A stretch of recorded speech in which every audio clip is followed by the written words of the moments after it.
Yes. Peace, everybody. My name is Rocky Zapata. I'm here with the Auburn Hip Hop Congress as a part of the hip hop journey today. I am standing in for my co-partner in this, Paul Willis. He is our usual host for the hip hop journey, but today I get the privilege of interviewing our guest, and I'm very excited to introduce you all to her. An amazing MC out of Chicago, joining us today all the way here in California. So we're just really grateful to have her, and yeah, if we can bring her on now. Awesome. Welcome, Pinqy. Hey, what's going on, everyone? Happy Wednesday, Thursday, Friday. What day is it even? Oh man, it's Thursday, I believe. That's our workshop day. This is life now. I'm just like, where are we? Who am I? What are we doing? Don't ask me what time it is. I know it's a different time there where you're at. We're not doing CST Pacific. We're not doing that today. I don't have time for the mathematics right now. Well, it's great to have you with us. Super excited that you're our first actual live interview that we're doing for the hip hop journey. Woo-hoo! Usually these are pre-recorded installments that we do in conjunction with our juvenile hall workshops. But as you know, Pinqy Ring, because you've been in our juvenile hall workshop in person and on virtual on film, you know, we've gotten to do that already, and you got to meet them personally this time. So we thought we would still continue it and share, you know, with the world some of the gems that came out of that workshop, out of that conversation. And, you know, more importantly, just connect our hip hop community around the world. And you are such a shining star. We're just so grateful every time we get to connect with you and, you know, share you with some of the youth that we get to work with. So thank you for being here with us, first of all. Of course. I love the work you all do. And if y'all don't know, I actually went in person once when I was on my Rise of the Phoenix tour. And we became family immediately. And that just speaks to the power of hip hop and community and the way that we form community in hip hop.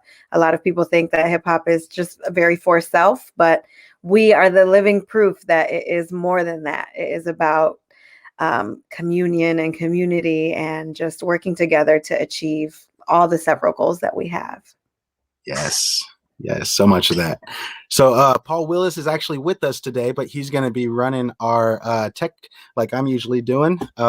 Before we get started, though, can I get some pounds in the comment section, or, you know, let us know that you're watching. Let us know who's with us. We'd love to see your faces and your names.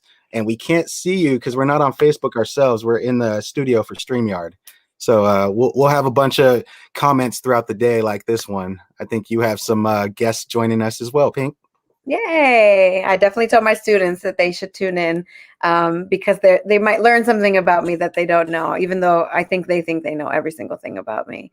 But also have shared with my networks, and just really excited to be here and be with you all. And I read through some of the questions and they're so like in depth. So really excited. I always say I'm the PhD of Pinqy. I know the most about myself. So I can talk about myself all day. And out here, we kind of call Paul Willis the genius of the crew. So, you know, he was able to really put some thought into these questions, and then we came together and worked on them. So I'm excited to kind of share some of his thoughts and questions for you, as well as, you know, me building on some of that and some of our experiences doing workshops and stuff together today. But before we get started, I'm just going to give one more minute. If everybody could tune in, maybe click that share button one time. This is going to be a real special broadcast. So we're really hoping that a lot of you tune in today to join us. And we're doing the same here. I'm posting as well. So let's get a good group in here so we can talk about all the hip hop things. Hey, I definitely told my students. See?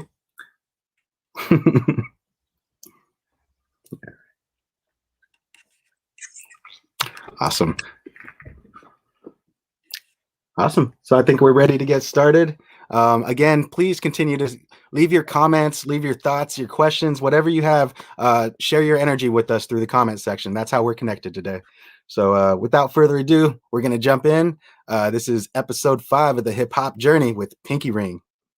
All right, so Pink, you've accomplished a lot and hold so many titles and respect of and endearment with so many different people.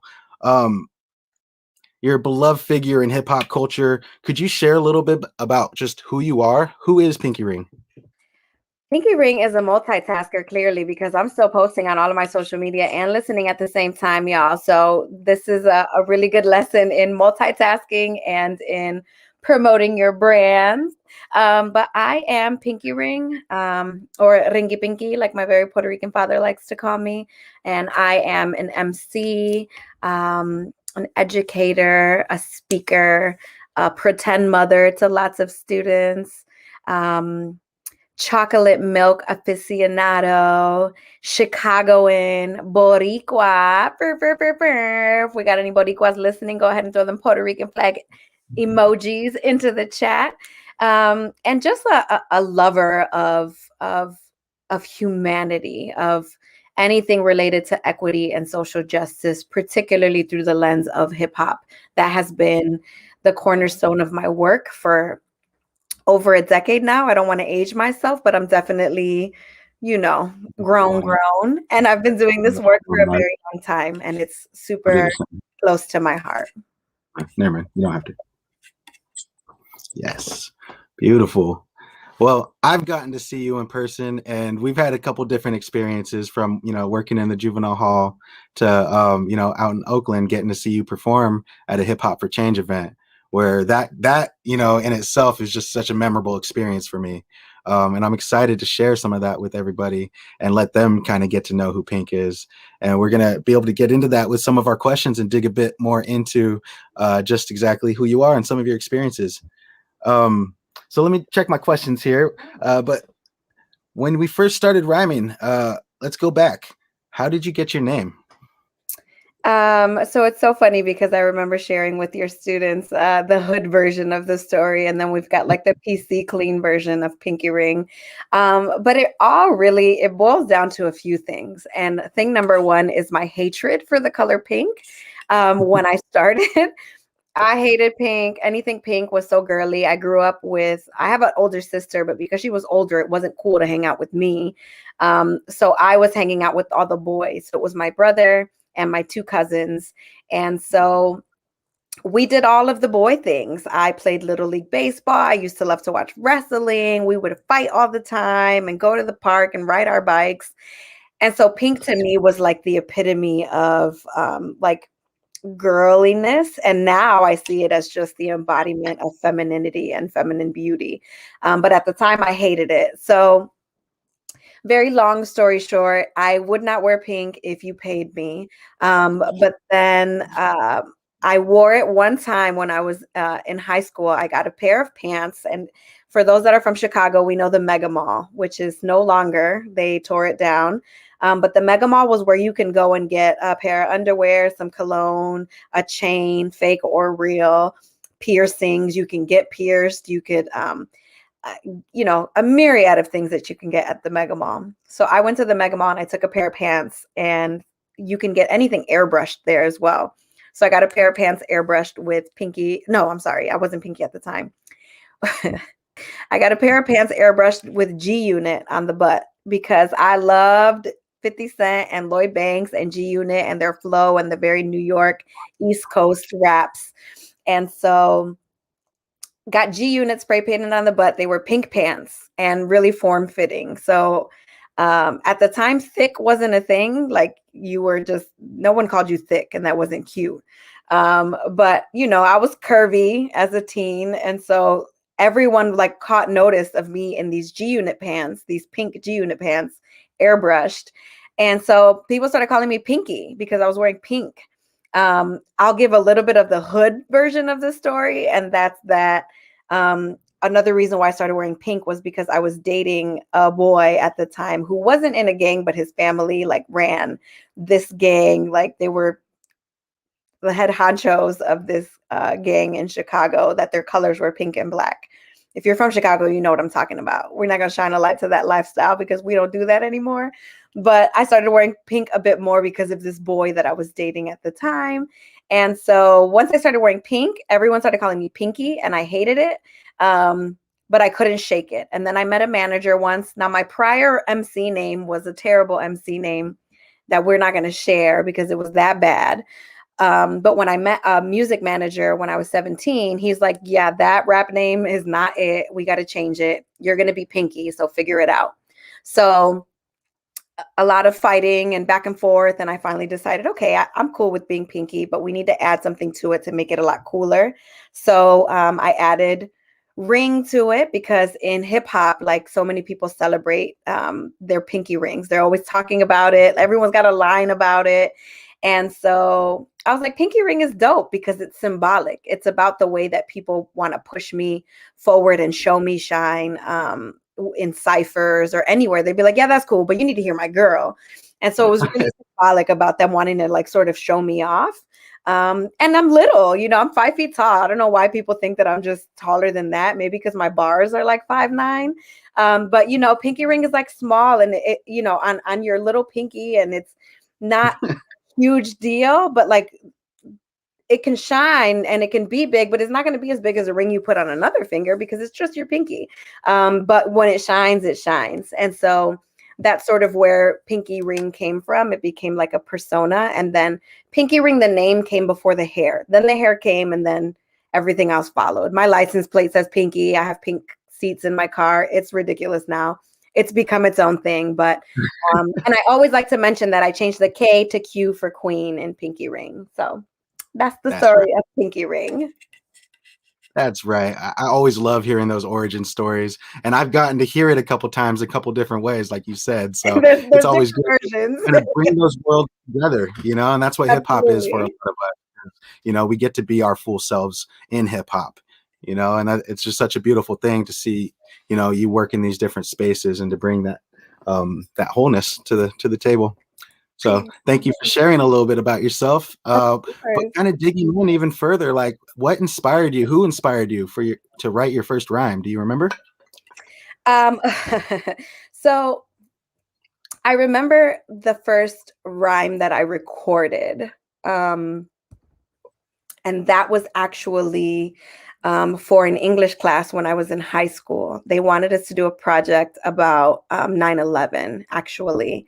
And so a friend of mine, Channel Zero, he doesn't even go by that anymore. Like he does something totally different now, but he was one of the first people that like sort of saw the potential in me and like pushed that forward.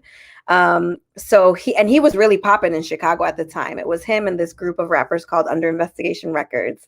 And we we wrote a song. I was like, okay, I got this project in my class and I need your help. Like it's about 9/11 and I want to write a rap. So we took an old 112 beat. Well, it wasn't old at the time, but we took a 112 beat and remixed it and we did a song about 9/11.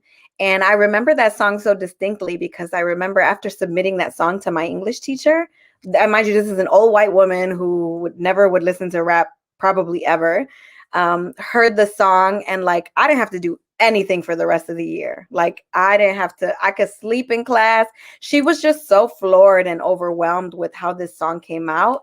And for me, that was like my first taste of like, man, this is something really powerful that I have here. This gift with words that I can have this woman who, wouldn't probably listen to this any other time, be so moved by it that she's like, you did enough work here. You don't have to do anything else. So that was the first song I recorded. I don't remember my first actual rhyme. I know it was probably really trash. And it's funny because as I listen back, I'm like, what? But, I've grown and I'm definitely master of bars now. But I think that the inspiration really came from being a student of hip hop. So I really learned about the culture. I learned about the different artists. I was the one who would like write down the lyrics because at this time we couldn't just Google lyrics, write down the lyrics, learn them, memorize them. So I'm the girl in the club that if you're playing hip hop, I'm probably rapping along to every song instead of dancing or like looking for a cute boy. I'm just like on my own, in my zone, rapping along to these songs. So I really always say that I was a student of it first. downloaded the music, stole the music. We're just going to be real honest, because at this time, Napster, we were stealing shit, stole the music, and, uh, you know, really just delved into it and learned it and loved it, and then became a sharer of the elements. And so I'm really happy to be doing that now and to be teaching it now, because it really is coming full circle. Nope, I think you're muted. I think you're muted. That's beautiful. So who were a few of your early influences? Well, so like I mentioned earlier, like G Unit and 50 Cent, like it's so funny because it's like you would think that it would be some of the gods, right? Like a Biggie or a Tupac or a Nas. I love 50 Cent. Like I love G Unit. I was so hood. Like, I was a hood, low Puerto Rican from Chicago. It was really hilarious. Hopefully some of my friends from Lane Tech High School are watching this, because they'll tell you I used to have a Geo Prism. First of all, the sound system cost more than the car. And I wouldn't let people into my car unless they were smoking with me and unless they were listening to G Unit with me. If not, you had to go. So I remember having one of my Jehovah's Witness friends like bumping G Unit in my car and like smoking and cutting class. Don't do this at home, kids. Do not try this at home. So 50 Cent and G Unit, they were definitely really influential. I would say more like Lloyd Banks, because to me, he was the more lyrical one. But some of my like favorite MCs and some of my influences, obviously Big Pun, like huge influence in my life, simply because I could see myself in him. So it was a reflection thing. I'm like, okay, if he can do it, so can I. And he was so damn proudly Puerto Rican, as am I, as are all of us. We are all so ridiculously proud of being Puerto Rican. That was one of my influences. Plus, I always say he was your favorite rapper's favorite rapper. Like everyone will give praises to Big Pun because of what he did lyrically. Like this man was a monster lyrically. So you'll hear a lot of him in the way that I rhyme. AZ from The Firm is one of my favorite MCs that a lot of people don't know that. And then as random as like a PD Crack, right? Like because I love voices and vocal tones. And so his voice was so unique. Both AZ and PD Crack have a very, very unique vocal tone that you can catch from anywhere. But then obviously the women in the game really influenced me. Lauryn Hill, obviously, right? Everyone's influence. But even someone like Remy Martin from Terror Squad, like she was someone that I was actually listening to at that time. I know a lot of people credit obviously your Queen Latifahs and your MC Lights and your Roxanne Shantays. But for me, when I was in my formative years as an MC, Remy Martin was one of the ones I was listening to most, right? Because I'm listening to Big Pun. Shauna from Chicago is a huge influence. And I'm so happy to call her a friend of mine now. Like, it's crazy how the world has just really turned around for me. But those women MCs really did a lot. And then Chicago MCs like Twista, like Do or Die, they were really, really influential and formative in my years of rapping. That sort of fast flow, that really Midwest flow. Is another thing you'll sort of hear in my different cadences and my different deliveries. Yeah, I love that you said all that, because as you're talking, I'm picturing watching you live, and so much of that is in, you can feel that inspiration in there. And then I also love that you kind of spoke to like being a young person, a student of hip hop, growing up, and then how representation becomes so important. Absolutely. A lot of times, especially today, those conversations may be happening more in certain circles, but like the power of what it meant to a lot of us growing up, to see people that look like ourselves just owning the stage or creating on this level, and inspiring, putting these ideas together. I learned so much of my history from Dead Prez and from, just so many different artists that I want to give credit to. And then, out east, like you said, some of the gods and like but being real, like to our roots, it wasn't there where it started for me. I was listening to NWA and Warren G and like all the stuff that was growing mainstream very quick from the West Coast when I was younger, and how that began to translate and how that actually helped me form my appreciation for other music as well, though. And starting connections, outside of California that I hadn't made before. So Absolutely. I love how music is a bridge in that way. And I love that you said that, about representation, or, being a young Puerto Rican, girl watching an MC, just so powerful with his words and his presence. So Absolutely. And it also speaks to just the importance of doing your homework, right? Like there are so many people that want to jump into the music industry, but it is so vital to like know your history and to know, and that's why it's up to folks like us who are, I guess now we're the OGs, right? Like it's up to us to go back into the communities and teach that, because it's really important to remember why hip hop started, right? And that it was based around the ideas of social justice and equity and equality and removing barriers. And so we have to remember that. Like, it's cool to turn up and have fun and bars, bars, bars, but we have to remember and do our homework and pay homage to those people who made us who we are. I just watched an interview of this woman who, you know, seemed like she was culturally appropriating a little bit.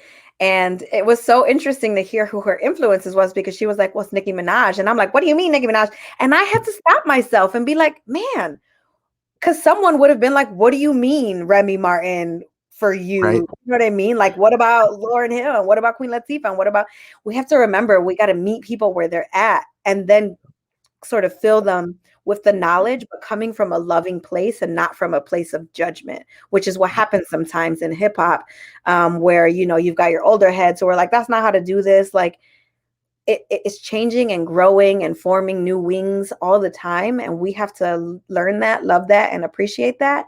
And then meet them where they're at to then allow them to grow into bigger artists with a mission and with a purpose, which I think is really important. Yes, I believe that so much, and I'm an advocate for that, but I also admit I have to pump my brakes constantly, because it's so easy to naturally hear something and it's like, oh, it just sparks that natural thought, or, you look at it as a mentor, or as a, somebody that's looking out. But then we have to remember where we were coming from and how we received that kind of, response. So yeah, I'm constantly thinking about that, but not just that, going even further, like how do we build on this? How do we really connect? And, a lot of times it just reminds us that hip hop's each one teach one, right?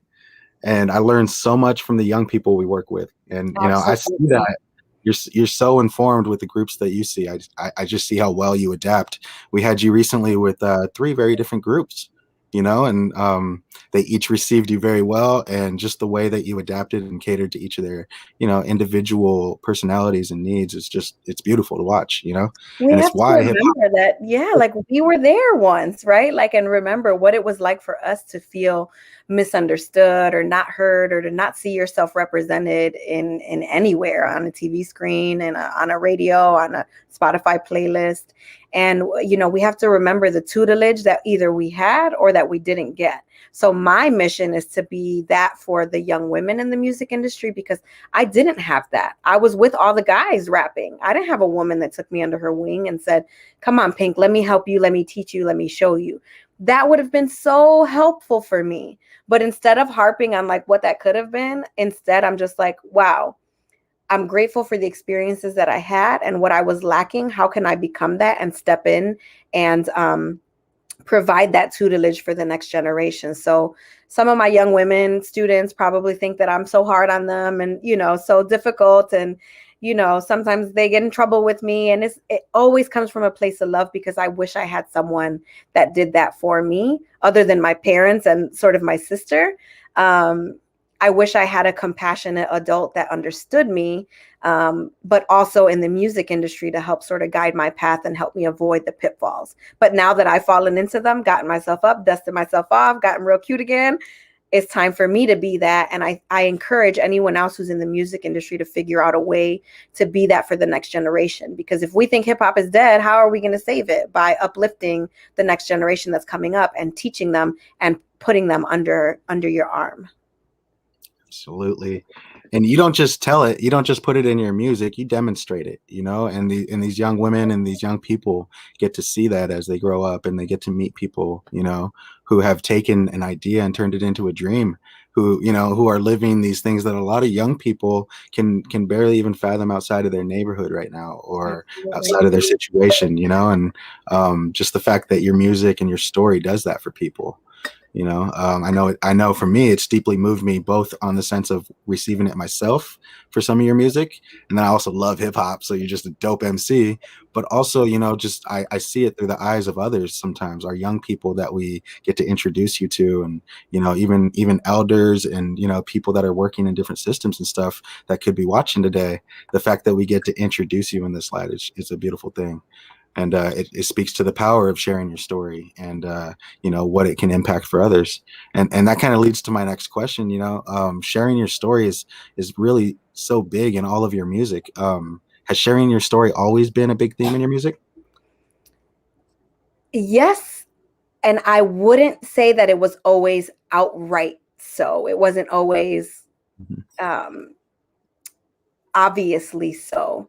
There were, in my sort of beginning and formative rap years, I remember telling stories in the perspective of someone else, but they were about me. But maybe I was too scared to share that, or maybe um, I didn't feel confident enough in that story, or maybe I felt like I didn't have my answer to those questions yet. And I distinctly remember, I mean, this goes back to when I was in grammar school. I remember finding a book that I wrote when I was like maybe in fourth or fifth grade. And it was about this young woman who was like questioning her sexuality. And I'm like, I was ahead of my time. Like, and I wouldn't really consider myself super queer in any kind of way. I don't want anyone to like this turn into a whole nother conversation about my queerness, but I've always been accepting and open and loving to all people. And so to write that when I was that young, but to put it in the perspective of someone else was always like a little bit of my story dying to be heard, but I didn't know how, or I wasn't sure how that would be received. So I hid it. And that's why now it is overtly my point to share my story, my true story. On my album, Her Story, I was just interviewing some interns earlier for an internship that I'm going to be running with Columbia College. And she was like, "You're so real and you're so awesome. Like, and that's why I want to work with you." She didn't even fit the description for the internship that I was running, but she's like, "I'll figure it out. Like, I just want to work with you because you're so real and honest." And I'm like, that's what's lacking and what's missing in the music industry. I have a song on Her Story called Broke Rapper because I will listen, shout it to the mountaintops. Now, that doesn't mean that I'm going to stay that way. That does mean that Mhm. we are manifesting in 2021. However, like, let's be real about our actual situations. Let's be real about what's going on in our lives, because I always share this quote with my students, and that's that if you don't tell your story, someone else will. And more than likely, they're going to get it wrong. They're going to get it Right. super wrong. And don't Mhm. we see that now in politics, in the whitewashing of history, in the sort of way that we're seen and shown as less than. It's because we're not telling our stories, but also because we're not being given the platform or the money or a myriad of things that would help us to feel comfortable enough telling our stories. So it is a huge part. That's the reason why my album was called Her Story, because it was a play, obviously, on the word history, because I'm making my own path, but also because it's really important for me to share my true narrative, because that's the only way that someone in the future is going to listen to it and be like, I feel that way too. I've been there before. That's what made me fall in love with hip hop, was hearing these stories and seeing myself in these situations. Or if I didn't, seeing it so vividly by the way they painted a picture with their words, that it was like, I want to do that. I want to be that. Um, and so it's really important. Some of my students will rap and they'll talk about cars and money, and I'm like, well, let me hold some. let me borrow some money then. If you got it, give me a ride. And they're like, no, I don't really, but no, right? Let's tell our truth, because more people need that. More like we need more honest accounts of what is going on in people's lives, what's going on in the world, so that now people can really see themselves, and see their reflection in these artists, in how they look, but also in their words. And so, telling my story is paramount. It's what I'm here for. And until I'm gone, that's exactly what I'm going to continue to do. I agree so much with so much of what you said, and it's kind of what I was speaking to with your impact on these recent groups of youth that you got to come see in Auburn. And thank you, by the way, for pouring into them the way you did. And the response is always just so refreshing because, like you said, it's real. They got to touch down with somebody real. And that's what I think our program and this interview series was really inspired by, is like these honest conversations going into the juvenile hall that a lot of people don't get to hear or see the stories and the people behind the music and the where our passions are and how important these youth are to us. We get to share that with them every week, and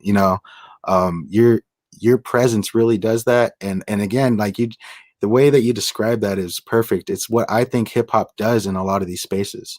It's one of the most important things that we bring to the table. And there's so many different things that we bring as a culture, as a community, as individuals, but Absolutely. like, but our raw, authentic selves, that's what we get to be. And that's what we get to develop. And that's what we get to choose, and see more and more. And I think it's just beautiful that, like, I'm watching the justice system embrace that more. I'm watching substance prevention embrace that more. I'm watching education, the walls in some places are coming down enough for us to be able to build bridges between the community and these institutions and these schools, and I think that's really beautiful. And it's because of work like yours and stories like yours that connect so deeply with these young people. So thank you. I'm inspired, like I said. So I'll make sure to back off on my long-winded answers or responses. But I have so much that I could share as well, because it just reminds me of the experiences in the classrooms.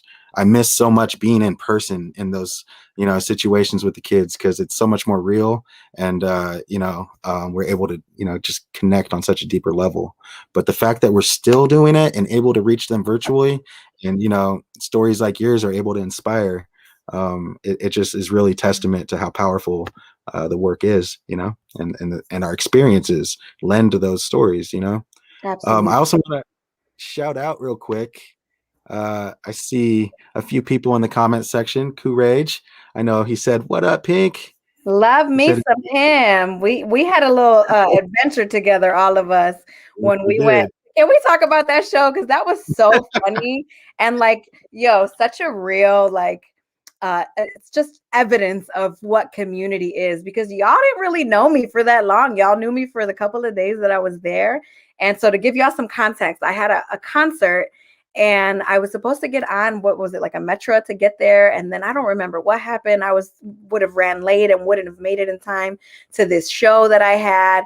And my people came through, like, picked me up. We were in the car, we went, and then like, folks just showed up to the show, and it was just like it was so dope. We got to have some drinks together, and like, y'all really got to see me in my element, because it's one thing when I'm doing workshops and maybe I'll do a kick and acapella, but when you watch a Pinqy Ring show, like, it's a totally different thing. And so my fam, like, y'all just, came through and really made that night what it was, because without y'all there, I would have felt sort of like, like an alien in this space, because I don't know anyone, here.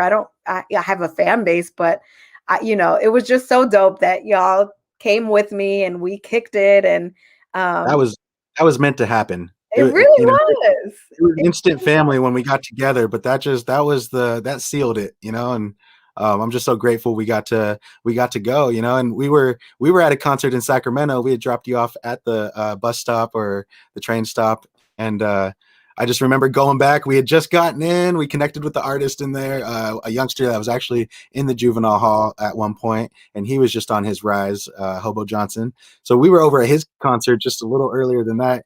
You called, and it was perfect because we were more than ready to come through To and make a save the move. day and bring Pinqy Ring to Oakland. be a part of bringing Pinqy Ring to Oakland. That just felt really special. Yo, it was so much fun too, and it was just Yeah, it such was. a dope show. And again, that's family. That's family stuff, and I'm so grateful for that day and just for the connection that we have, because it continues to just motivate me and encourage me and inspire me. So thank y'all. Yeah, thank you, and shout out to Courage. Yeah, shout out to Hip Hop for Change for that show that night. It was a great underground show. And then I just thought about this too. And it's just because I couldn't introduce you without sharing the connections of how hip hop works. I do want to shout out New Fame for connecting us with you originally, because they knew they got to come through and do a juvenile hall workshop a couple times, and they said we had to meet you. And once we did, we knew exactly why. And I'm just forever grateful that our hip hop community continues to connect us and build these kind of relationships. And that's so hip hop, right? Like that's just a continuous reminder of what hip hop is when you are practicing it at core from the actual values. That's hip hop, right? Sharing space, sharing resources, forming community. Like there are so many people in the industry that are like, no, this is mine. I'm not going to give you this contact for this, or I'm not going to help you with this, or I'm not going to put you on my show, or I'm not, and it's like, that we Mhm. need to change that sort of lack mindset and really get to a mindset of abundance. There's enough for me, for you, for her, for him, for them. And the more that we come together to celebrate that and to learn that and to live in that, like hip hop will just go even further. We're stuck right now because everyone is for self and they want to keep their resources and their opportunities. And for what? Right? There's enough for all of us. And the minute we understand that and celebrate that and live in that, like we're just gonna, catapult even further. Absolutely. I heard it best one time, and you just reminded me.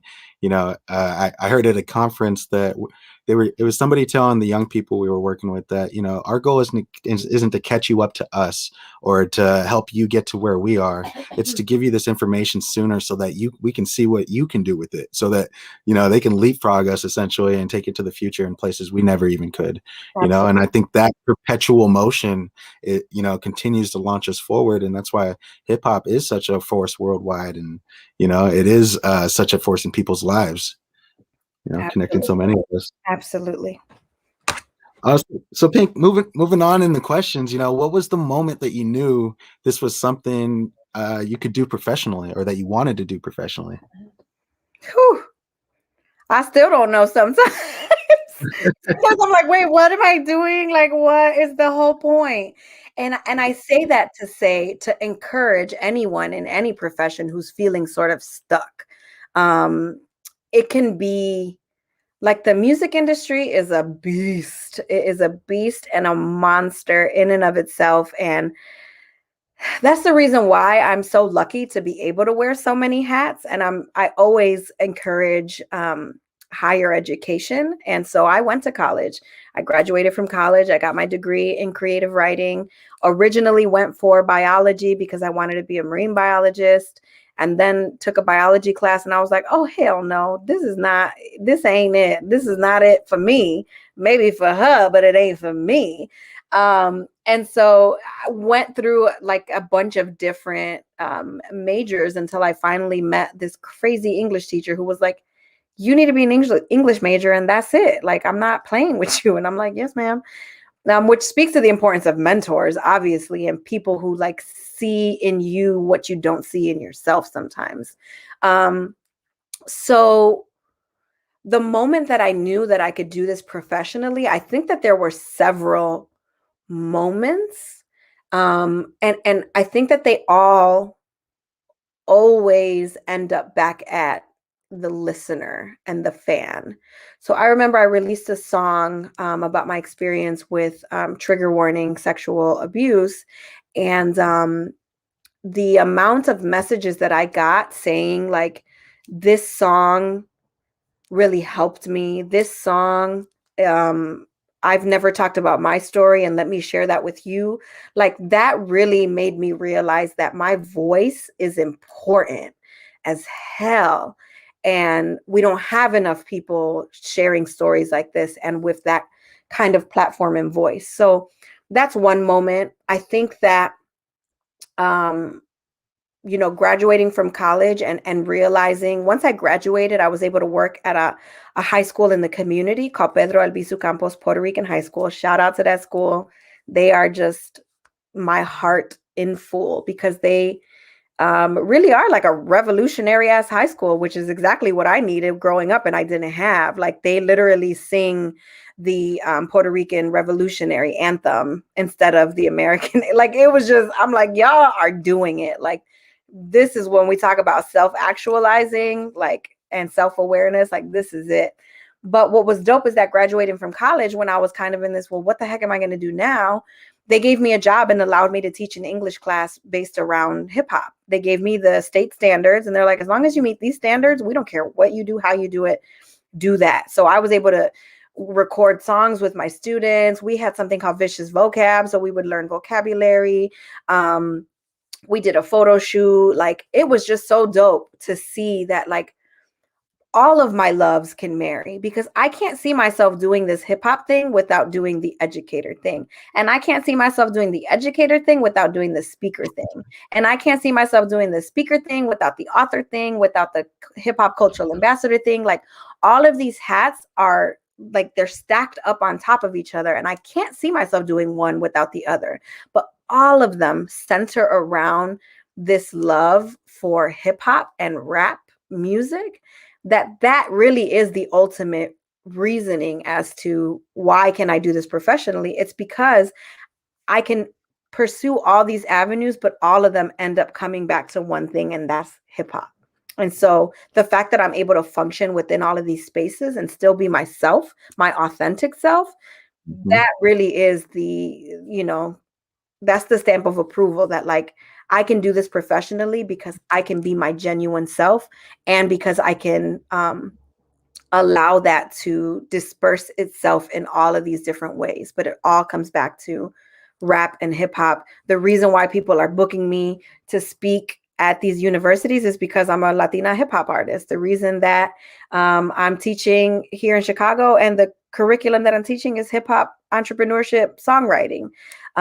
So, it's the fact that hip hop is so fluid that it has allowed me to just be a full person with multiple talents and that I can actualize all of those through this vehicle of hip hop. I really feel that.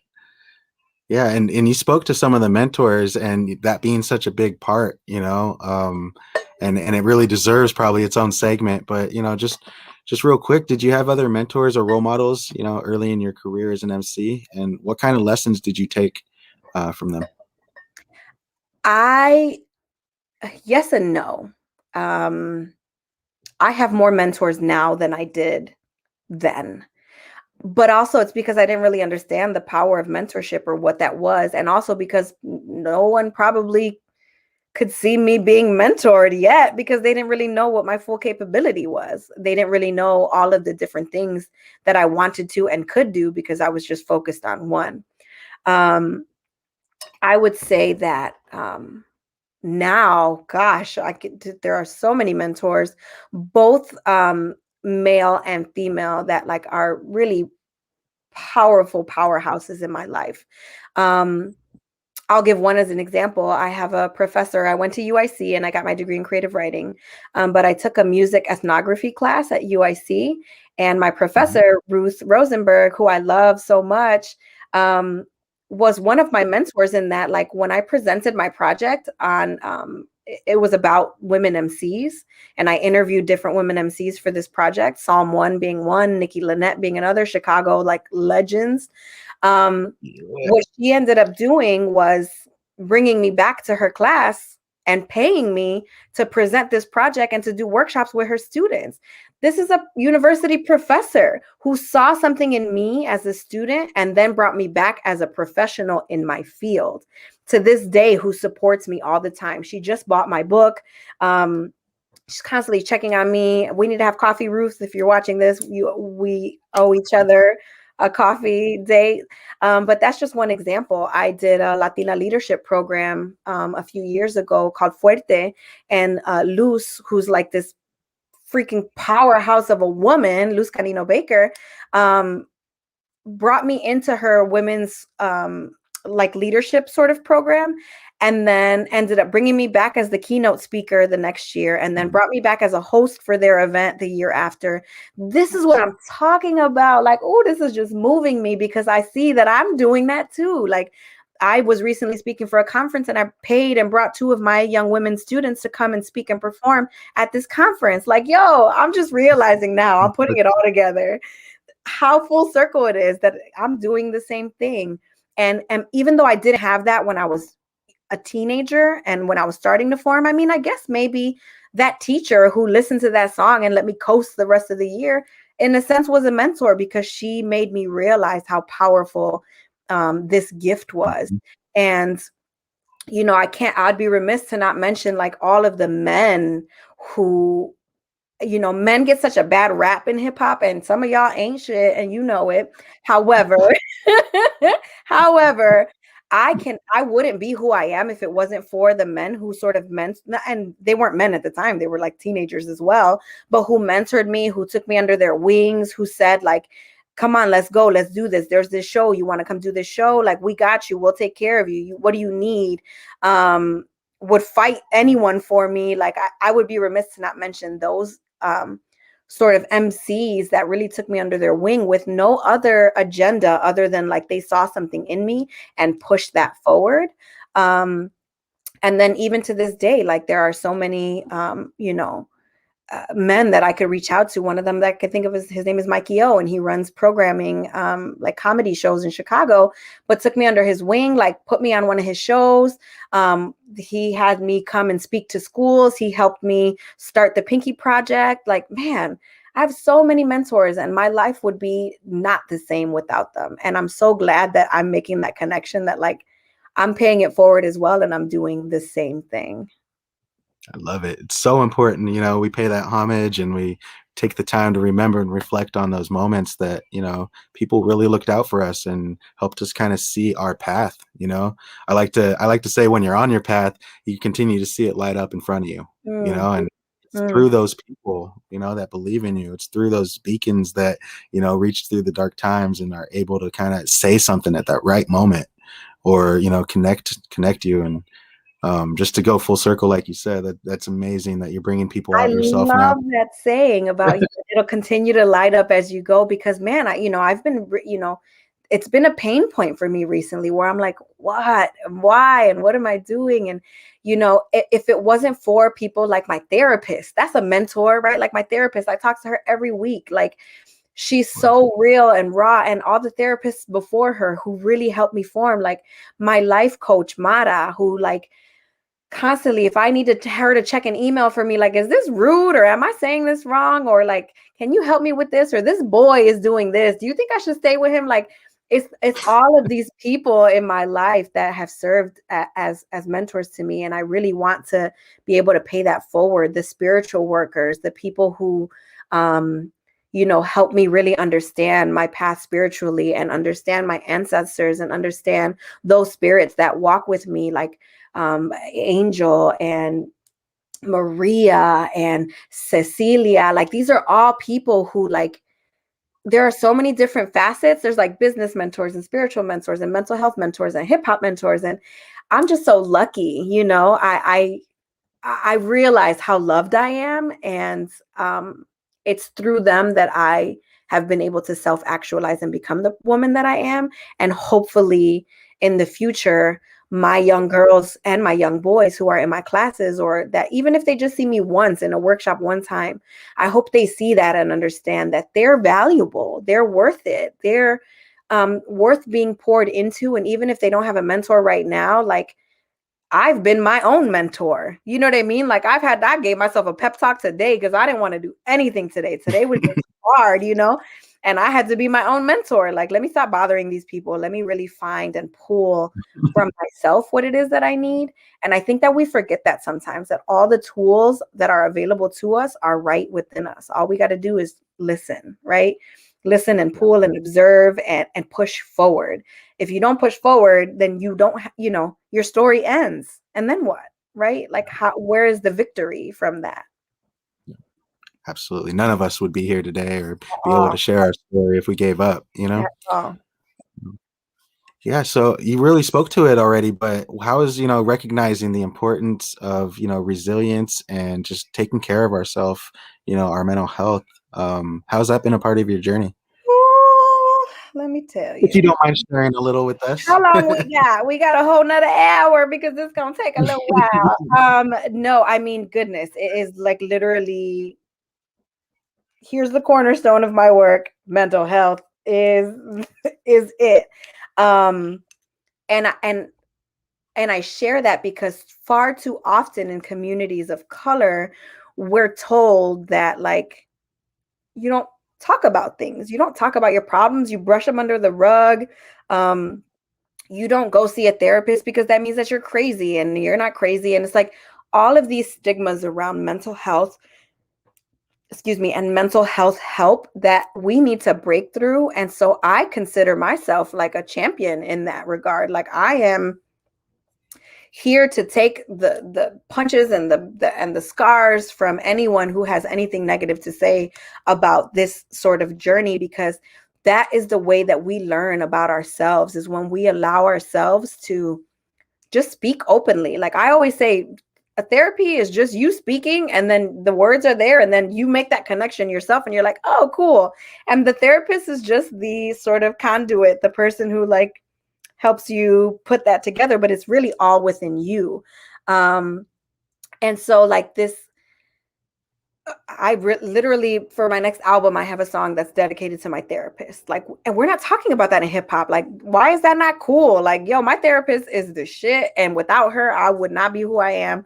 I wrote a song about it. Want to hear it? Here it go. Like, that's really what's going on this album that will be coming out this year. And then when we speak about resiliency, like that is my middle name, like, and all of our middle names, right? Like, how many times have we wanted to quit or to give up? And the fact that we push forward and that we're still here is such a testament to your resilience and to your beautiful will to just survive and to push through all of that. Those are all themes that are in my music, but mostly because those are all themes that are recurring in my life. And if I don't share that, how am I creating her story, right? Like, how am I sharing this legacy of a life that I built on the back of like hard work and like hard internal mental health work?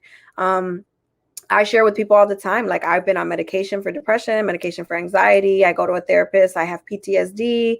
I have an OCD disorder. Like, and I'm proud of who I am and what I am, because everyone looks at me and thinks I have it so together.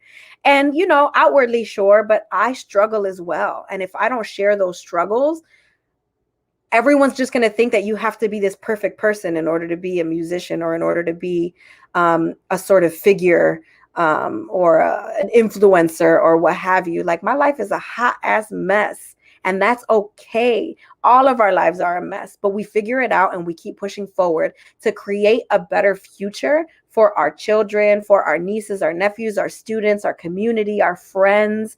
And that's the importance of mental health. That's the importance of resiliency, of pushing through, of continuing forward, because then we create a world where it's no longer taboo to go to therapy, or it's no longer a bad thing, or it's because you're crazy. Like, we go to celebrate wins. I always tell people, there are some days that I'm like, I don't need to see my therapist today. I'm feeling great. And she's like, yeah, but those are also perfect days to come see me, because let's celebrate you.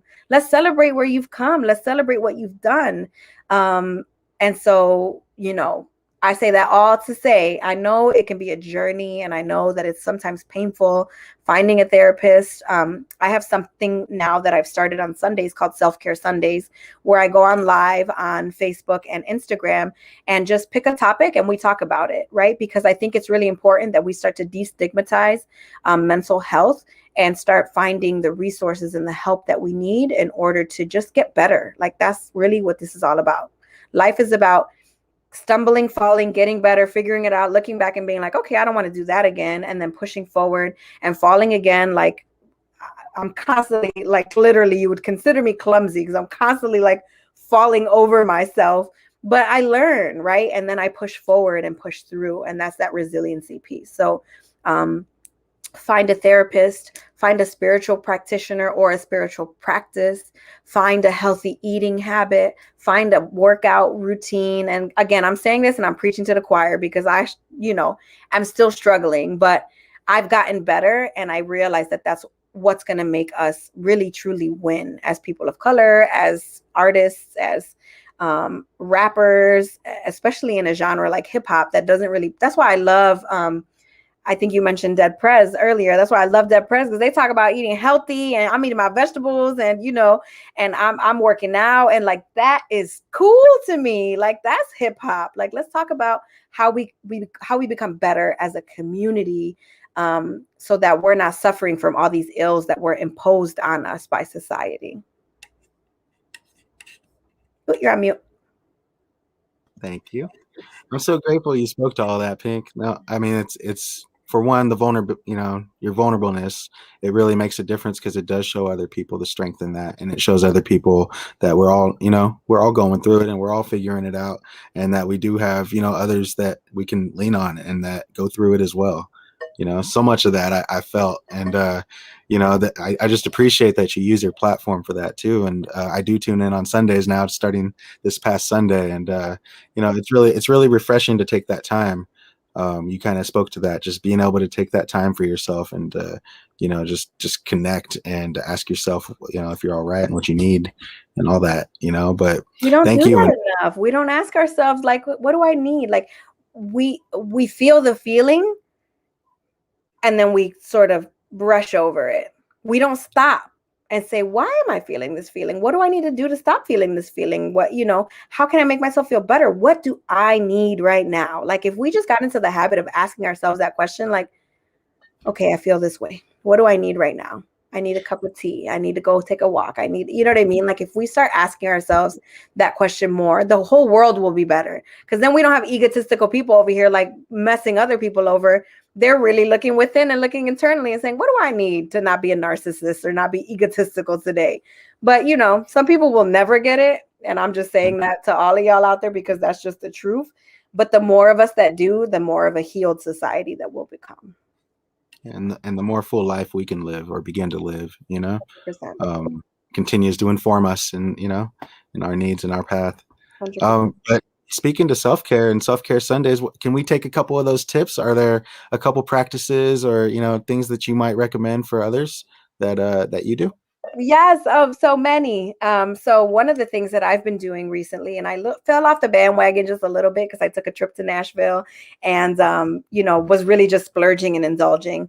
But one of the things that has really helped me sort of receive spiritual downloads and just be more open spiritually was just changing my eating habits. So I do like a mostly vegetarian diet now, and like it has shifted me like crazy where I'm able to hear messages like stop doing that or do this or you need to, or it has also brought the people into my life that I have needed to like really guide my path in that sense. So that's one thing. Like just, being conscious of what you eat. I use the app Noom because it really helps you figure out like what are calorie dense products, what should we be eating. It gives you 3 categories. So like a green category of foods that you can eat a bunch of, a yellow category, and a red category. So just being more conscious of what you put into your body, how much, how often. It doesn't mean that you need to be like eating like a rabbit every day. Like you can indulge, but like not overindulge. Because one of the things that I've learned is that when we're feeling a certain kind of way emotionally, we indulge to sort of satiate that, but that doesn't help because then we feel bad about what we ate. And then we're like, well, forget it. I'm just going to eat everything now. So eating is one that's really important. I like would love to transition to a vegan diet at some point. There are some things like honey that as a performer that I really need and helps me with my vocals. But just, shifting our eating and not eating as much meat, like those are living beings, right? And as we eat them, those are spirits and souls also. And so I've been watching The Crown. I don't know if anyone's watched that show, but it's like about the monarchy. It's really ridiculous. But I watched an episode yesterday where they were hunting and like, it's like, for what? You know what I mean? This poor animal wasn't doing anything. And you just like shot it down to put his head up in your like British ass palace. Like, what is this? Like, how privileged, right? And when you watch some of these documentaries about how our food is made and sourced, like it's trash. And the stuff we're putting into our body is blocking us. It's blocking us spiritually, emotionally, physically. So that's one thing. I take baths on the regular. Those are really helpful for self-care. There are a lot of things that you can put in your bath to help. So like sea salt will remove toxins. You can put different essential oils, flowers. I was told that I need to take a bath with sunflowers by my one of my sort of spiritual guides. So that's got to happen soon. And I got to purchase some herbs to put in the bath. But like just research like what's a good bath to help with depression, or a good bath to help with restoring, or to help with sleep. Lavender really helps with sleep. I would also say, you know, always a therapist or a life coach or someone that helps hold you accountable for the things that you're doing or that you're trying to do is totally worth the money spent. Um, if you know, always a therapist, like everyone needs therapy. There's no one on this earth that doesn't need therapy. Even if you have your life the most together, there's always something that's going to happen. You might experience a loss or some self-doubt, or, you know, we can always use therapy and a therapist. And if that's not available to you, I know that it's a very privileged thing to say that, you know, I can have this. That's not always the case. Finding some sort of centering or spiritual practice, breathing, meditating, going to church, going to a misa. There are a lot of different spiritual practices. Find the one that works for you too. And sometimes you can make a combination of them. That's what I do. So I was a Buddhist for a while. I was raised Pentecostal. That was wild. Sort of agnostic for a while, and then Buddhist, and then now I just practice a little bit of everything. So I do some espiritismo, I do some still Buddhism, just spiritual practices, and Reiki and energy healing. So just find what works for you. I think we try to push one religion onto people without realizing that whatever works for you works for you. And I guess the last thing I would say that's just coming to me as a message is like removing toxic people from your life. And sometimes that's a little bit more difficult to do when it's a family member or when it's someone that you have a lot of history with. But you know, let's remove toxicity from our lives in all kinds of ways, in the food we eat and the things we drink, what we ingest, what we put in our body, who we put in our body. Stop doing that. Don't put them dirty folks all up in you. Like, it's an energy exchange and you don't need that. So, you know, remove those. And it could be friends, it could be family. Like, if it's no longer serving you, if it doesn't feel right, what we really need to do is start honoring ourselves, listening to ourselves, and trusting our instinct and our intuition. If it doesn't feel right, it's because it ain't right. Period. Word. I feel that so deeply. And thank you. Sometimes these messages come through these interactions, and they always come through these interactions and these workshops. And you know, when we get to have these connections. But you know, as you're talking, I feel like I've been hearing it too more and more, and it's growing, especially in my hip hop circles. That therapy, you know, is so not just so important, but just being more and more prioritized and talked about, and you know, making it more normal for people to be able to talk about that and less taboo. I think it's really powerful that that's happening. And, you know, I love when people get to share their story, because I think that really brings it home, and it takes away that part where somebody's above you trying to fix you, but really somebody standing, you know, with you and working alongside you. So I'm listening to the messages as well myself. And, you know, when it's my time, I think I'm going to be open to the possibility of, you know, talking to somebody or getting that kind of support. Absolutely. Because why not? You know what I mean? All it could do is just make you better, make you more self-aware. Like, that's the most important thing. When you're able to stop and realize, "Ooh, I'm doing this because of this."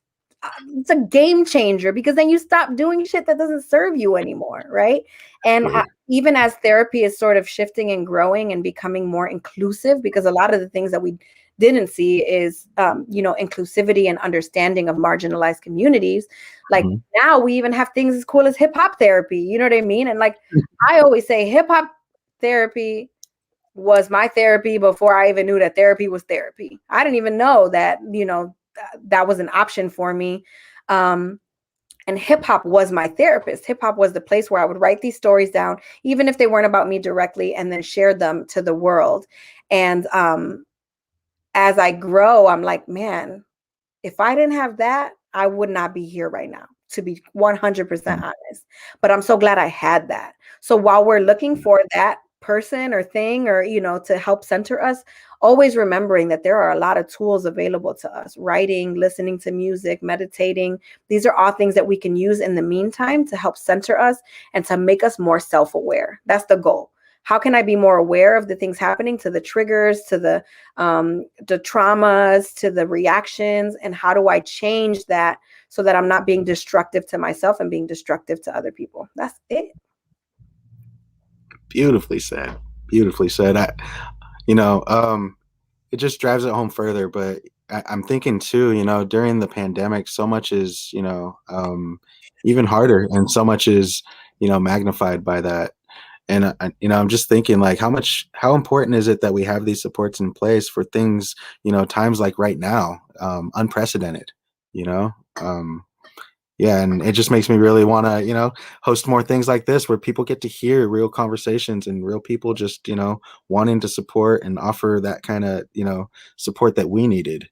Who be the person that we needed to be we needed when we were growing up, right? 100%, 100,000 million trillion percent. Yeah. How do we become that? Like, super important. How do we, and then bring it back and give it back, right? Like, how do we find ourselves, center ourselves, understand ourselves, and then use those resources that we learn? That's why I have self-care Sundays. Like, that's time out of my day. That's energy, spent. That's a lot.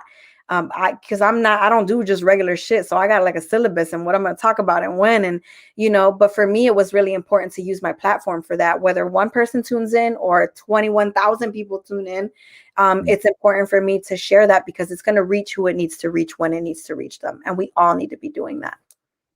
100%.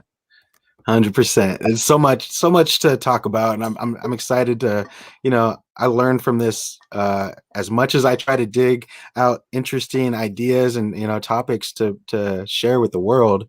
I find myself in these situations where I'm getting the therapy, or I'm getting, I'm hearing what I need to hear at that moment. So my students are my therapists, and they don't know this, but sometimes they'll say something, or they'll, put something into perspective for me, or just be kind. And I'm just like, y'all are so like ahead of your time, like you have no idea that you're helping me. You have no idea that you're,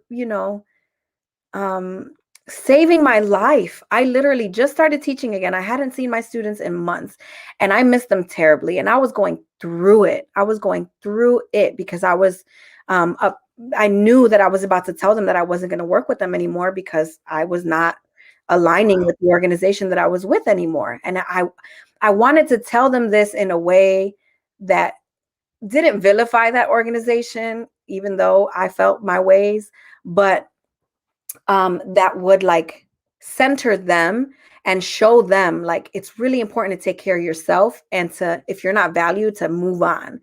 And I remember just sitting with them that day and seeing them again after months of not seeing them and months of not being paid also, that I was just so emotional because I love them so much and they make my day.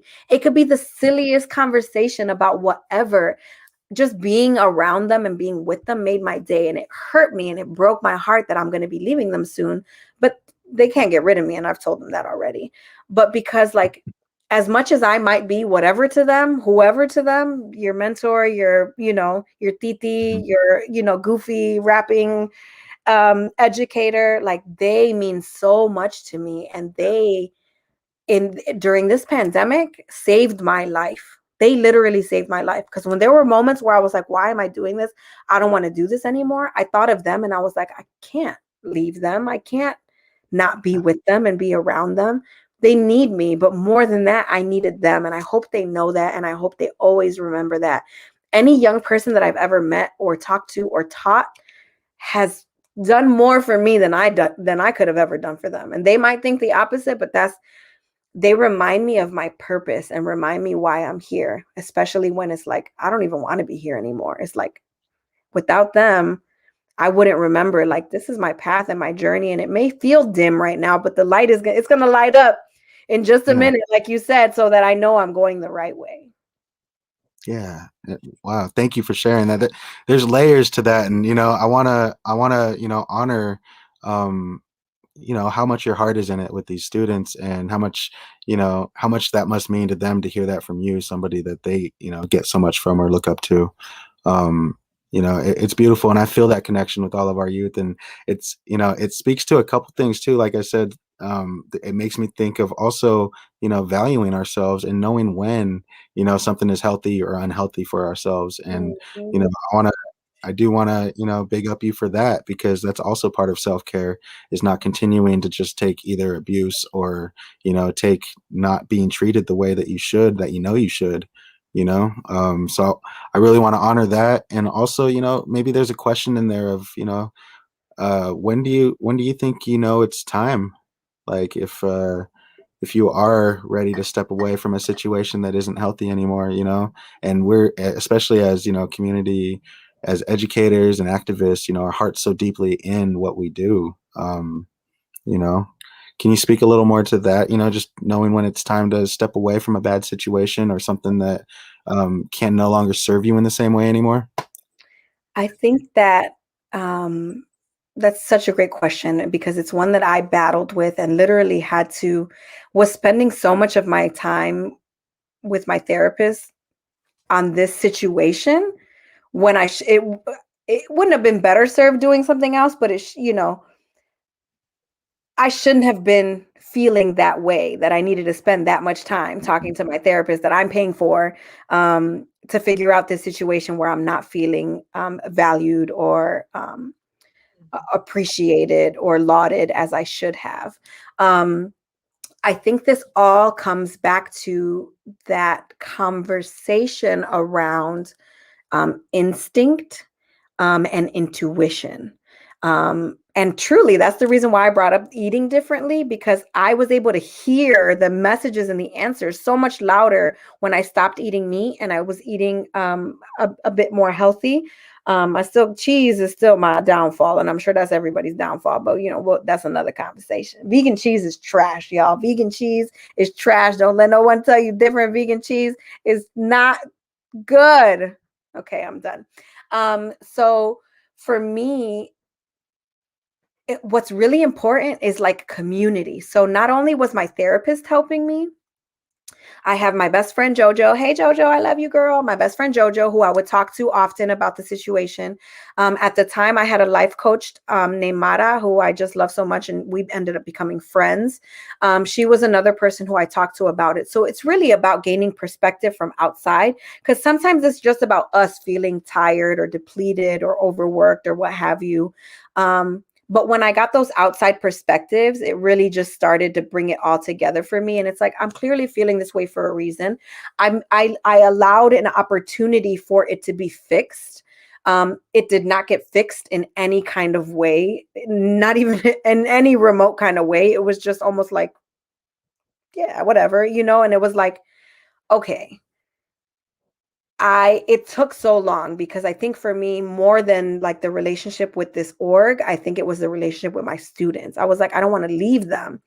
And I remember a time where I did leave them, and they were younger at the time. I did leave them um, to go do my sort of hip hop diplomacy work overseas. And I wasn't sure when I came back if there was going to be a job for me or not. So I told them, I was like, I'm leaving. I love y'all. This doesn't mean I don't love you, but I'm leaving. And when I came back, they were really resentful of me. And I just don't think that that situation was handled correctly. I don't think that enough people were telling them she's going to be back.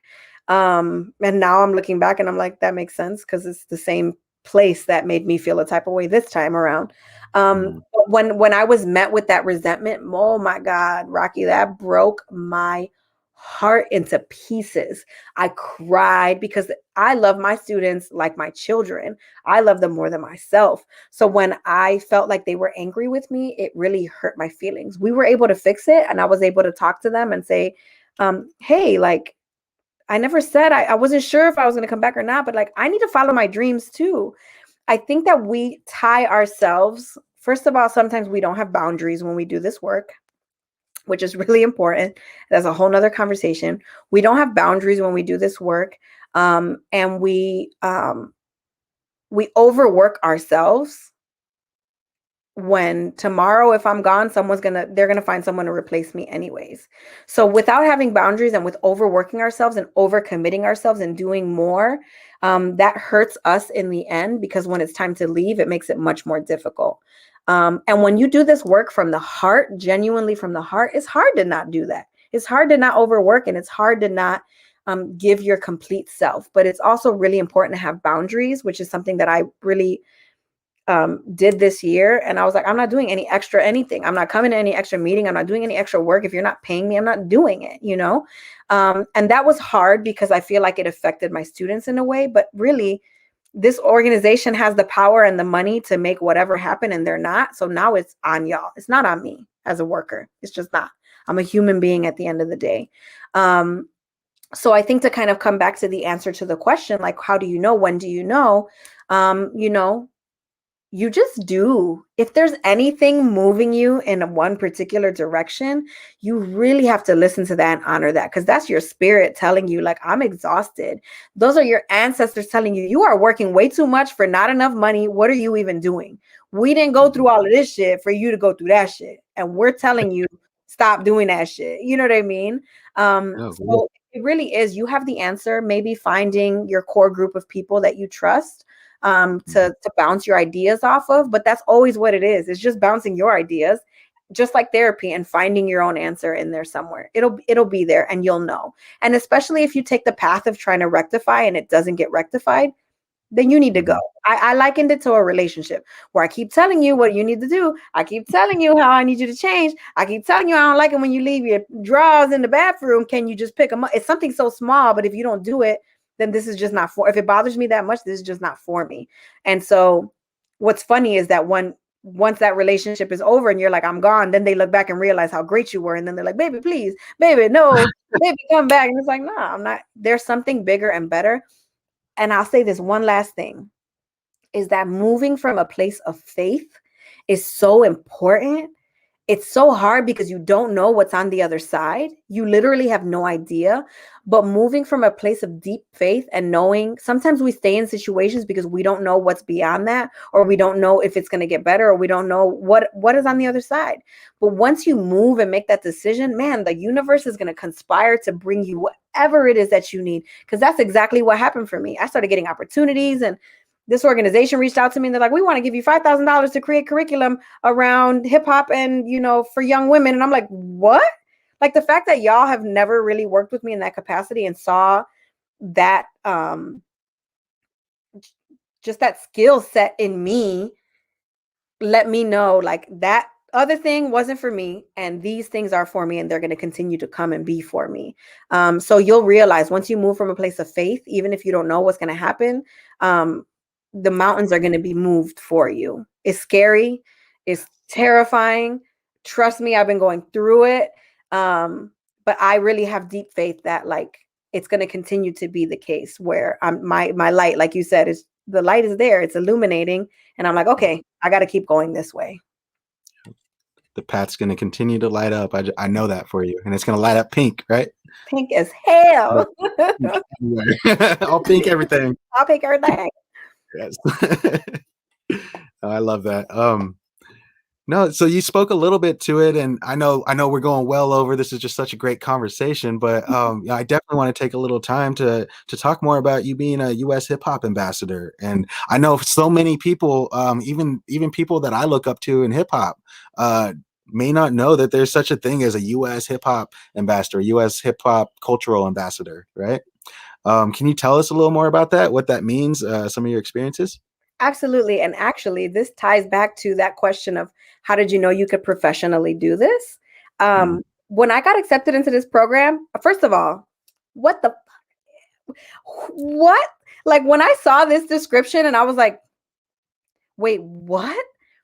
This actually exists? It was wild to me because, so I'll give you all some background on the sort of company organization.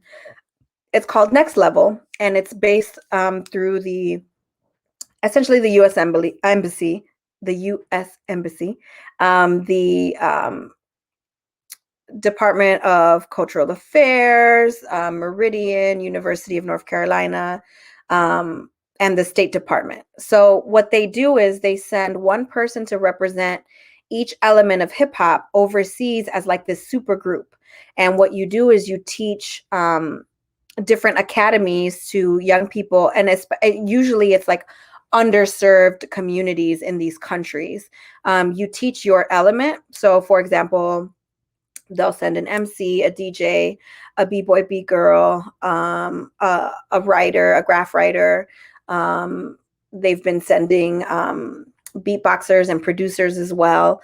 So they'll send one to represent each element overseas. You teach a class in your respective art form, and then we do like a big concert at the end. So this is something that's paid, that is life-changing. Like, for me to hear like, hey, we're going to accept you into this program, we want to send you to do this, pay you to travel overseas, teach your thing that you do, and then put on a concert with the youth of that community. Like, wait a minute, what? This is my dream job. And what's funny is that I didn't get accepted the first time I applied, which broke my heart. But and this is to anyone who, because I know some of my friends applied and didn't get in, like, this is my testimony for you to continue trying, because not only is it really cool to do this program, but also it's really cool to be able to fill out it's sort of like applying for a grant in a sense, where you have to answer these questions and submit X, Y, and Z. As hip hop artists, we need to do that. We need to apply for grants. We need to apply for programs. So even if you don't get in, like, it's good practice to help you figure out, how do I get in moving forward? So the first year I didn't get in. And what's funny is that the two of my homegirls that we became friends through this, their name is Mother Nature. They're a super dope hip hop duo. They got in the same year that I got in. And when I talked to them, they had applied, I think, 2 or 3 times before they even got in. And these chicks are dope. Like, they're super, super dope. So it just goes to show you like the type of competition that's in this program. So I went to Cambodia my first year. Then I was given an additional program in Morocco. And then I applied to become a site manager for the programs and got accepted to do site manager. So was supposed to do Nepal last year. I did the planning visit, but then we couldn't do the program. We're pushing it to this year, maybe next year. And then I'm supposed to have Sri Lanka this year. So like, first of all, I didn't even know what these places were. Like, I couldn't even point it on a map to you. Like, how cool that this little Boricua from Chicago is like traveling overseas and like running shit, right? Like, now I'm running these programs. I'm helping to run the programs. Like, how cool. And I think that the dopest thing about this program is their like lens on equity and inclusion, because they'll pick a woman practitioner before they'll pick a man, because they know that it's important to provide that equal opportunity, which is something so dope to me. They're like family, you know. Like, the director, Mark Katz, is the one who sort of started the program, and he's a professor, or was a professor at University of North Carolina. That's like my homie now. Like, I just mailed him a book. Like, I was struggling financially and he sent me some money. Like, Junius is the homie. Like, we laugh all the time. He thinks I'm insane and I love it. Kane, who's the one of the directors, like literally one of my best friends. I could talk to him about anything. Like, these people are so real and so genuine and so hip hop.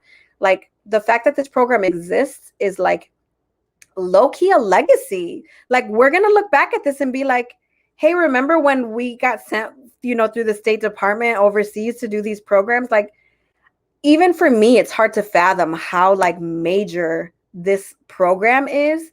And it comes on the heels of folks who were doing this like way before us, when they were doing ambassadorships through jazz and through blues and sending these folks, you know, overseas to do these programs. Like, we're coming on the heels of that. And like, that's so hip hop and so transformative and so revolutionary. And I'll share this story real quick. I have a student from Cambodia. Her name is Mora. My heart, my very, very heart. Never took herself seriously as a rapper until she came into this program and saw me and was like, oh, okay, cool. If she could do it, I could do it. And now she's running like hip hop programming in Cambodia. Like, what? Like, I love her so much. And I was able to surprise her. So she was the one selected from Cambodia, because they'll select one student to bring them to the US to do a quick tour of the US. So they brought her back, and I was able to surprise her in Washington, and she cried. Then they give them a stipend to do this program too. She went to what's that store called? Burlington Coat Factory, and she I'm sure it was her first time at a Burlington Coat Factory, and she bought me a purse, like this cute pink and white purse. It was so cute, and I'm just like, you did not have to do that, but that just like was such a powerful like thank you, and so thoughtful. Like, my friends don't even buy me gifts that are that thoughtful and like that perfect for me. Like, it was a Betsy Johnson, and I love Betsy Johnson purses. She didn't even know that. She literally just picked it. And so it just speaks to like how this is literally a cultural exchange, right? Like, I go there and give, but also receive. And then you come here and you give and receive. And so anyone the applications are closed now, but just look up Next Level. When applications open, find me, DM me if you have any questions about it. I'm such a helper. Like, I'll go through and read through your bio or read through your proposal or whatever. Like, I'm trying to see more of us get in there and do it and win. It's such a revolutionary program that like I hope continues forever and ever. But even if it doesn't, like, I'm so honored to have been even just a small part of it, because what they're doing is really transformational. You're so dope, Pink. Stop.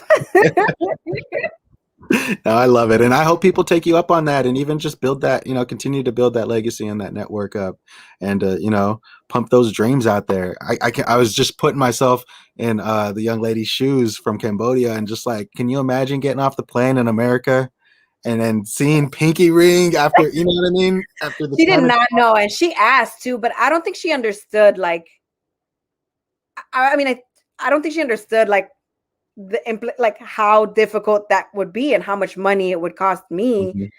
Mm-hmm. Maybe you think United States is like smaller and like I could just take a quick drive over there, and I'm like, oh sis, and she's like, are you gonna come? And I'm like, sweetie, I don't think I can. Whole time I was already saving my money to try and come and surprise her. And then I just so happened to get really lucky because one of the young people in the program, like, I don't know, I guess they dropped out. So they ended up having an extra hotel room that I could stay in, because that was really the cost. I was like, oh, I can't really afford this.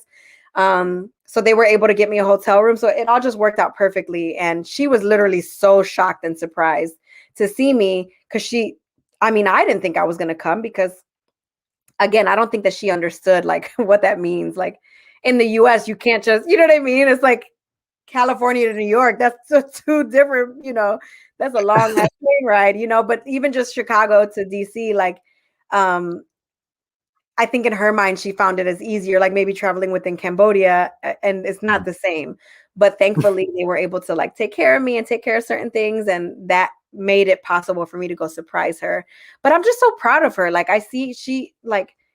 I'm constantly seeing her content. I don't understand what the fuck she's saying, because she's speaking in Khmer. I have no idea, but I'm so proud of her. Like, her personality I feel like that's little me. And I always told her, so I taught them the word chancletazo and cocotazo. And so they say it all the time. So they're always like, Pinky, chancletazo. I'm like, that's right, my little Puerto Ricans. It's just so cool to see her when she's talking. She's so animated, and I don't know what the fuck she's saying, but I just see her energy and her spirit, and I'm just like, man, the world would have missed out on that if you didn't know that you could be a musician. She skates as well. She was helping with the graph writing. Like, yo, this young woman is so powerful. All the young people that I work with in Cambodia are so powerful. They ended up like creating a rap group together. Like, they really embodied what it means to be hip hop. And like, to me, that's all I need. That to me like supersedes any song I've released or any like that work. Seeing my students thrive, seeing my students overseas thrive, seeing them happy and healthy and just energetic and being their authentic selves, like that's it. That's all I need. I could go tomorrow and be like, I lived a full and complete and happy life because I impacted countless, young people. And I'm so grateful for that. That's what you brought to them, and it's just beautiful to hear. I'd imagine those programs are going to continue on and have their own legacies and their own history and her story, right? Absolutely. I love. Funding pending, you know what I mean? Because, hopefully with this administration, we'll be good. We just never know though. But, obviously funding is always an issue. But, we're on board for, I think, the next 2 or 3 years at least. So Dope. I'm Dope. waiting And till the wheels fall off. and hip hop already planted its roots there in the hearts and the minds of, they have their own program that they're doing out there, and that's just amazing. Is that Absolutely. funded as well, or is that something they do independently there? Well, they do. They get funding from the U.S. Embassy, and then they also, I believe, her program was had some funding from the U.S. Embassy in Cambodia. So yeah, they did get funding for that as well, which is super awesome. Well, we're getting close to the end. I have a couple more questions for you, though. Hopefully, Okay. you have time for them. So, tell us a little about what you're working on now. What are some of your current goals? What are your big Well, goals? first of all, I'm looking for a man with some money. No, I'm just kidding. But if you're out there. I am working on an album this year. Finally, it's been years since I released an album, and everyone's like, what is going on?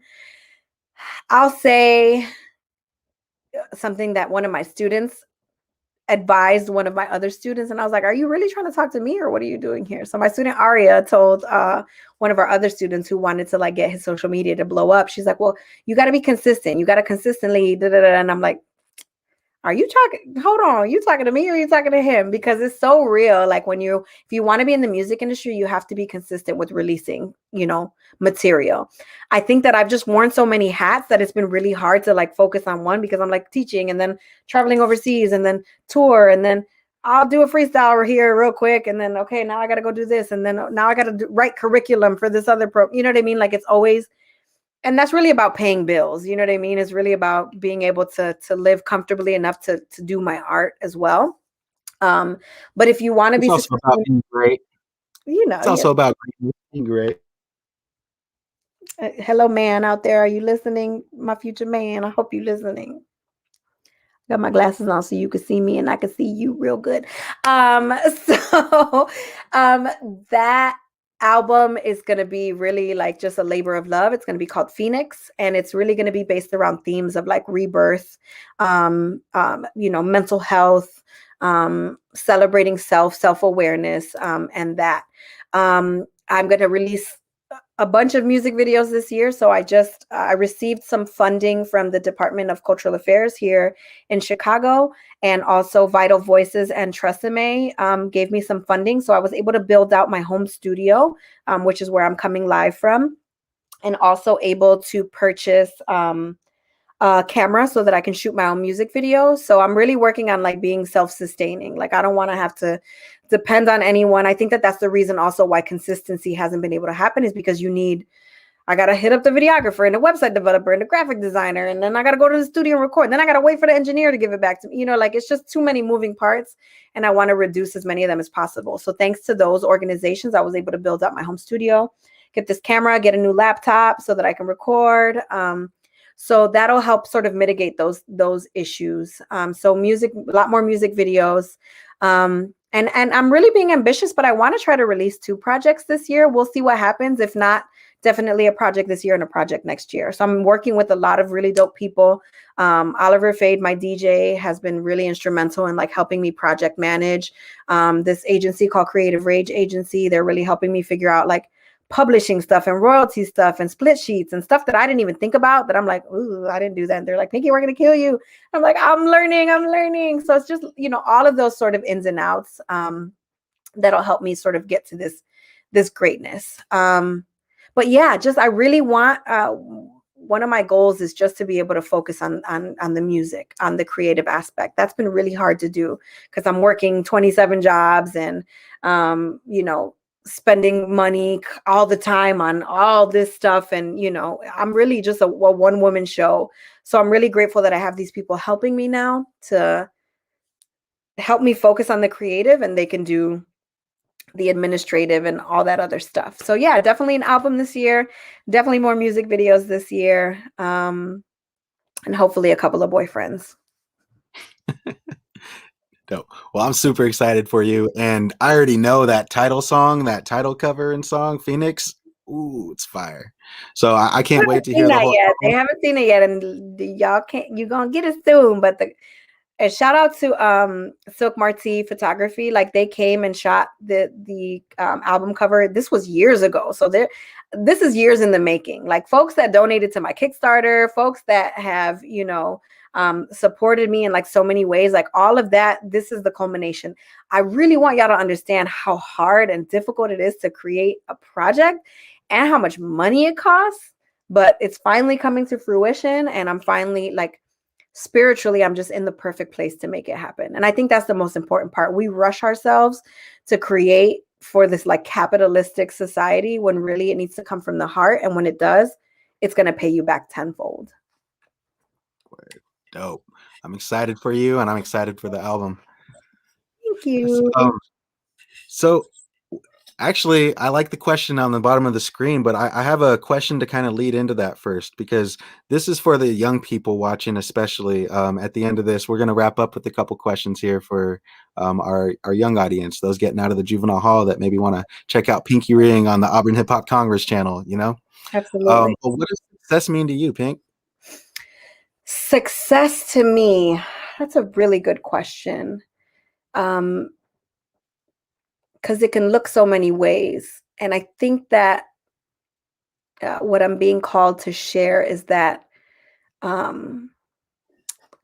comparison is the thief of joy.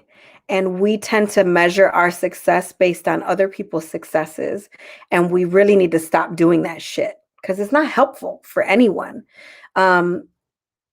Success should be your own definition, and it should be markers in your life.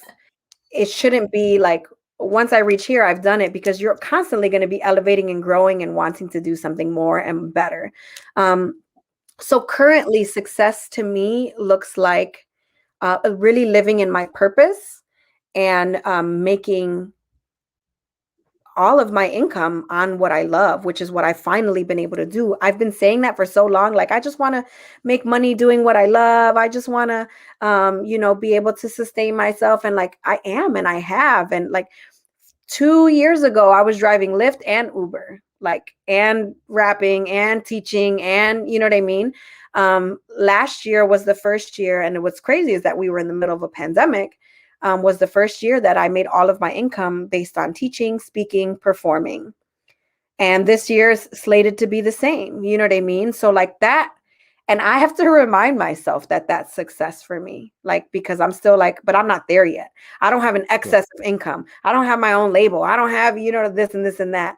I have to remind myself. So that's why I say success should be markers. Yeah. What will my success look like this year? Okay, Pinky, this year your success looks like releasing a project and at least 2 or 3 new music videos this year. Boom. Once I reach that, now I can move on to the next thing. So it should definitely be like points in your life, and we should not be comparing ourselves.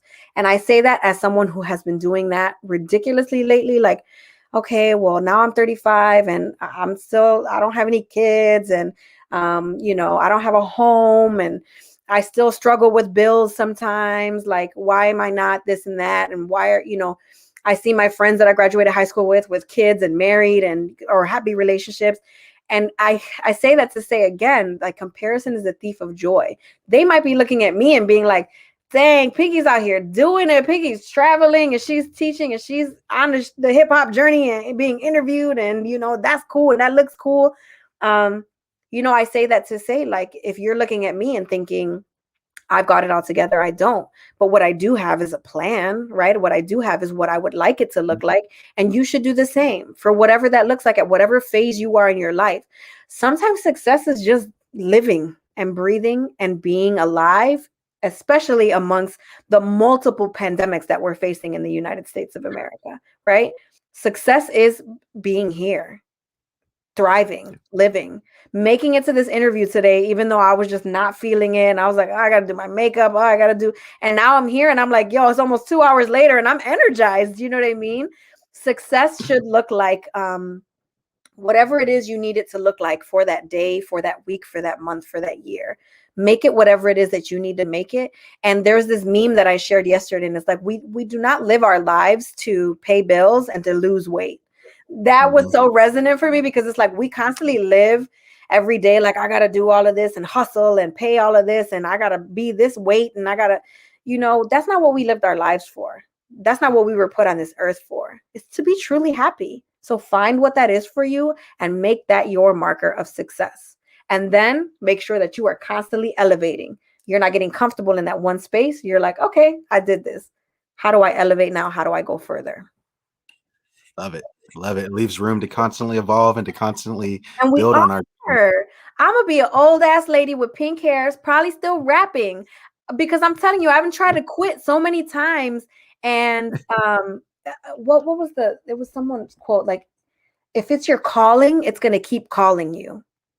Ooh, that was a bar. I was like, because every time I've tried to stop or quit, or if something will come, some opportunity, some, grant, or some a project, or, whatever. And it's like, it reminds me, like, this is my calling and it's going to keep calling me. So we should constantly be elevating ourselves and reaching for higher and higher goals. We should never be happy being stagnant. That's when it becomes a problem. Agreed, 100%. Thank you. And you answered my next question already, just of how has your perspective on success changed over the years? But I think you really spoke to that and kind of gave some advanced level game there for anybody watching. Just kind of leave room for that growth and to plan for it to grow and to change, but to have those plans and to make definitely plan for it to change. 100% plan for it to change, because like, what we don't realize is that we are being divinely guided by whatever spirit, higher being, power you feel. They know what we're going to do way before we do. Our legacy is created way before we are even on this earth. And so allowing yourself to shift and change. And, when I was in high school, we talked about high school Pinqy. If you told high school Pinqy that grown up Pinqy would be living in her own 2-bedroom with a studio, traveling overseas, still doing rap, being paid to teach rap, I would have told you that you were crazy. Because that's just, we're not allowed to dream in that way when you're a person of color, and then a person of color from Chicago. Like, you're not allowed to have any kind of radical dreams for yourself. And so the fact that I'm doing it is such a testament to, like, we all can, if we allow ourselves to just be fluid with how things go. And if we allow ourselves to just listen deeply enough to hear what the messages are, and also to know what our purpose is. Find that purpose, and there's multiple avenues to get to it, but just find, what is that thing that's calling me, that's pulling me, that's driving me. You could be a doctor, you could be a lawyer, you could be a rapper, you could be a chef, you can be a dancer, right? Like, even all of those unconventional careers, like, find ways to allow yourself to live in that radically, because our ancestors were not able to do that. And we are their wildest dreams. So how can we become that, and then encourage the next generation to not give up on any single dream that they have? Anything is attainable and anything is accomplishable. I don't know if that's a word, but accomplishable is going to be a word if it ain't. It works. It works. And we'll just kind of drive it home even a little further, because you started to answer this question and you gave some great advice already. But, what's one piece of advice you would give to your younger self? Oh, wow. This will be the last question, so it's really directed at our young people as well to get something from. But, I think the best way to ask the question is, for yourself, what advice would you give yourself? Who did you need when you were growing up? Oh, man. I think it sort of really marries with the prior question really perfectly, because I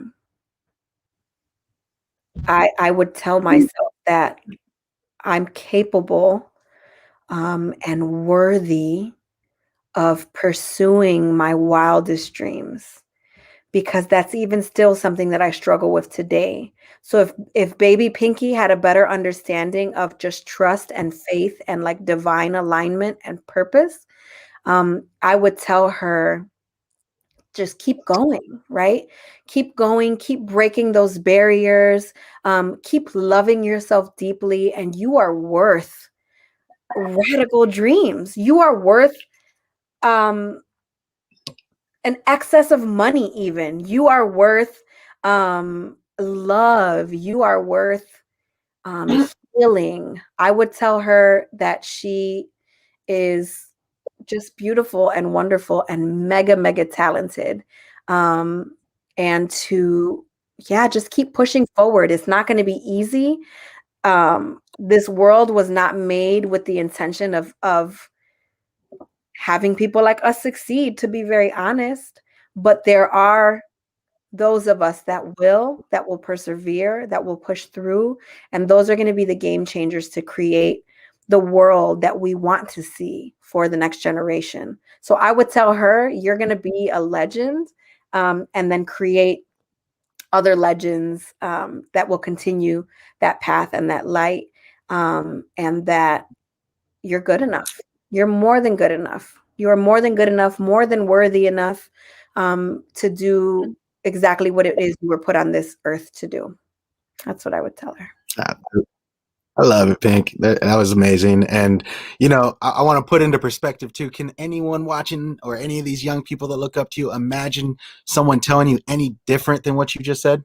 Hmm. And I No, know that they do, you know, but the thing is that they but do hear that, you know what I mean? Like, we tell ourselves different, oh, and then I just really appreciate that, we can speak from that position, or that you can share your experiences and, like you said, be the champion of your own lived experiences and be able absolutely. to share that with others. And just to Yeah. sort of add on to what you said, like they do hear different from themselves, but also from society. And sometimes they're educators, and sometimes the people who are there that are supposed to make them feel safe and like they can succeed and supersede anything that's happening. So I really resonate with you saying, like, why would I tell myself differently, right? Like, I need to continue to say that to myself.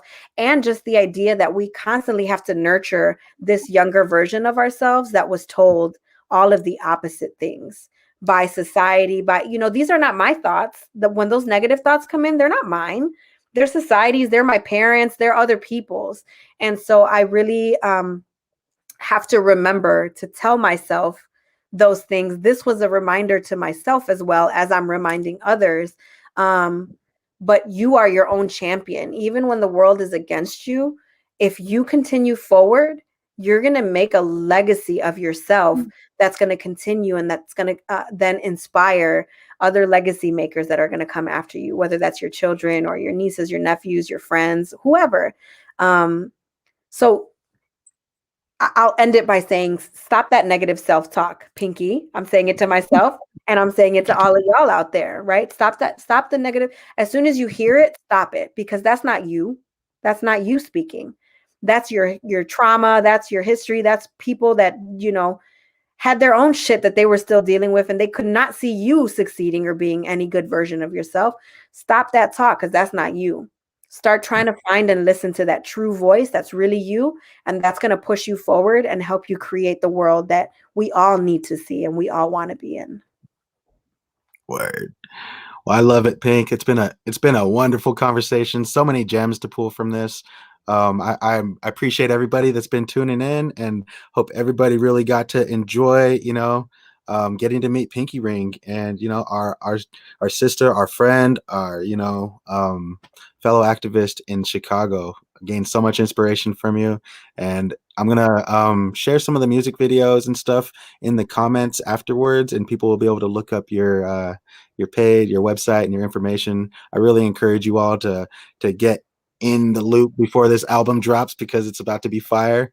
But also, just keep up with the story. And if you took something away from this, or you want to connect in person, or connect outside, please reach out, and let's continue to build, and share this hip hop journey together, and see where we all intersect and what we can do with it. Absolutely, So because it thank is a journey and it's a long one, but we all gonna make it. We are all gonna make it. So please find me. I am your new mentor if you don't have one. Please find me, send me any messages if you want to learn about the Next Level program, if you want to learn about grant writing, which is another thing. Like we really need to start stepping into our greatness and finding these opportunities that other folks are taking from us. And we know what kind of folks those folks are, and start really stepping into our greatness and really using the resources that are available. So please consider me a resource. I'm still on my hip hop journey, as you all are as well. So let's continue to grow and build together and create community, because that's what hip hop is about. Yes, yes. Big up, Pinqy Ring. Much love, and thank you until next time. Thank you. Thank you for being a part of the hip hop journey today. That's it. Hey.